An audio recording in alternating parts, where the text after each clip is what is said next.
کودەتا سەربازیەکان لە عێراقدا. لە مێژووی حکومڕانی عێراقدا زنجیرەیەک کودەتای سەربازی ڕوویانداوە. هەریەک لەو کودەتایانەش لەلایەن ژمارەیەک ئەفسەر کە بە ئەفسەرانی ئازادیخواست ناسراون ئەنجام دراون.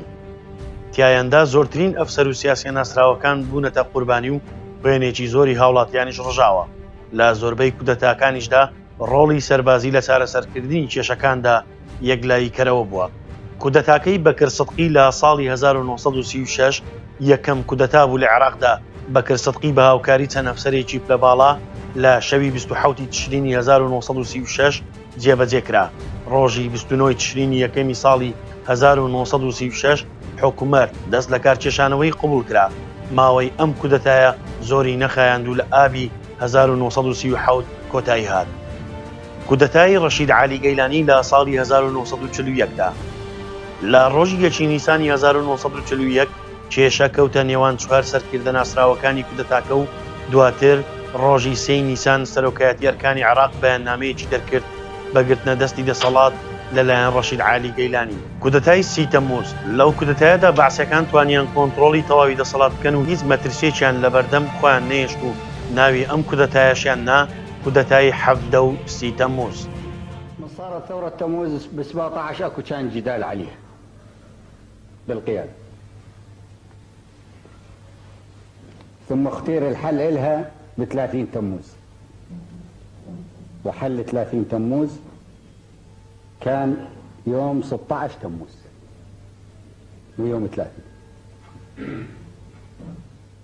شۆڕش یا کودەتای 4 تەمموزی 1958 بەر لە ڕووداوەکانی ساڵی 1958 لە ساڵی 1952دا تاوەکو ساڵی 1956 چەندین ڕاپەڕین ڕوویانداوە.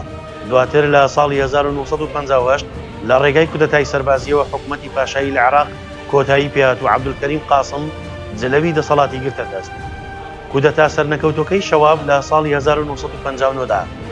دوای کودەتای ساڵی 1958 عەبدولوەهاب تاها شەواب هەوڵیدا کودەتایەک لە دژی عەبدولکەریم قاسم بەرپا بکات، بەڵام کودەتاکەی پوچەڵ کرایەوە.